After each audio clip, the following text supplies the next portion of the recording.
Здравейте, почитувани сограѓани. Денеска Општинскиот штаб за заштита и спасување ја одржа својата втора седница.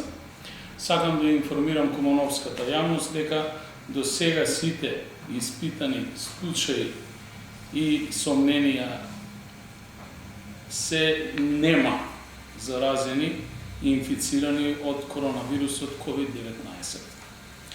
На седницата на Општинскиот штаб за заштита и спасување беа донесени и следниве препораки и заклучоци. Општина Куманово, како што знаете, од вчера воведе дежурна служба и дежурни телефони на кои што можат да се јавуваат стари болни и изнемоштени лица и да користат општинска асистенција, и тоа да им се обезбедат бараните производи и лекови за кои граѓаните сами на своја сметка ќе ги покријат трошоците. Освен асистенцијата е бесплатна од наша страна и во оваа активност ни се приклучи и Општинскиот Црвен крст. Во текот на вчерашниот ден имавме 10 јавувања од наши сограѓани. Во текот на вчерашниот ден и денеска се асистира на истите лица. За асистенција на болни и изнемоштени лица на располагање им стои меѓуопштинскиот центар за социјални работи, кај што граѓаните можат исто така да се јавуваат на телефонскиот број 031 438 160. Се препорачува на сите јавни и приватни здравствени установи да дадат приоритет на лицата волонтери кои што се задолжени за помош и асистенција на болни и немошни граѓани во нашата општина.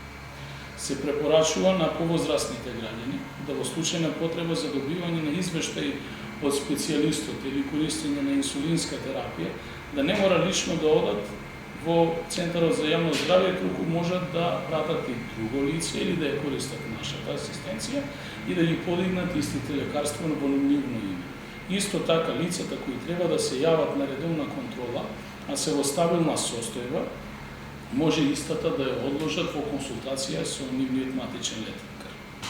Се дава препорака на вршителите на јавниот градски превоз, како и сите такси компании, да се врши континуирана дезинфекција на возилата.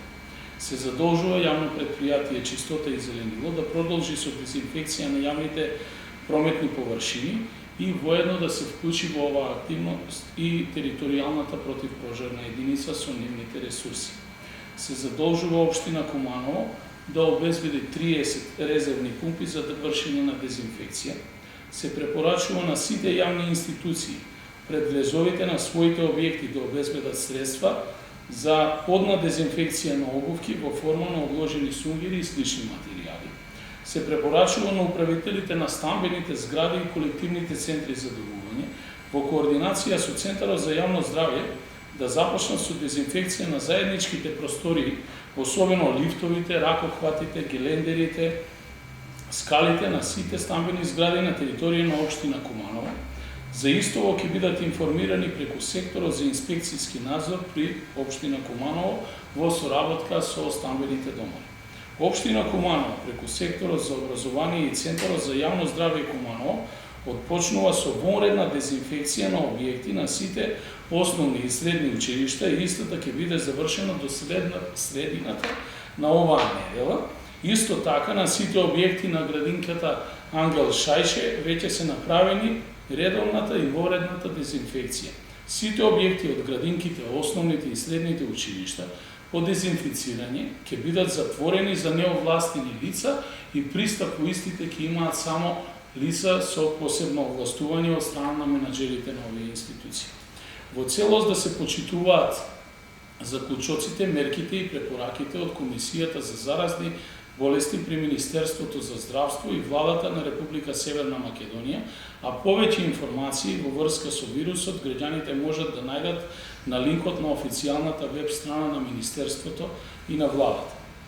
Почитувани сограѓани, ја користам оваа прилика да ви се заблагодарам на сите во делот на дисциплината и јавната свест која што ја покажувате сите, а воедно да се заблагодарам и на новинарите и сите надлежни институции кои што се вклучени во самата поставка за превенција од коронавирусот. Согласно мерките кои што ги донесе и препораките Општинскиот